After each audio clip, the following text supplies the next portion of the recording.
ফেরাউনের সাথে যুদ্ধ বেজে গেল, সংগ্রাম বেজে গেল। মুসা নবীকে দৌড়াইয়া নদীর কিনারে পর্যন্ত নিয়ে গেল। নদীর কিনারে যাইকে সামনে নদী। মুসা নবী আল্লাহর কাছে কয়, আল্লাহ এই নদী কেমনে আমি পার হব গো?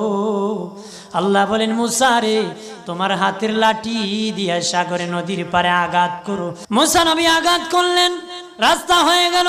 মুসা নবীর সাথে 12 গোত্রের মানুষ ছিল। 12 গোত্রের মানুষ কয়, নবী আমরা 12 গোত্র 12 রাস্তা লাগবে, এক রাস্তা দিয়ে আমরা যাব না। মুসা নবী আল্লাহ তারারি বলে, এক রাস্তা দিয়ে যাবে না গো, 12 গোত্র নাকি 12 রাস্তা দিয়ে যেতে চায়। আল্লাহ বলেন, মুসা রে 12টা আঘাত করো, আমি আল্লাহ 12টা রাস্তা বানায় দিব। 12 রাস্তা হয়ে গেল। আর মুসা নবী তার মত লইয়া ও পারে চলে গেলেন, নদীর পারে চলে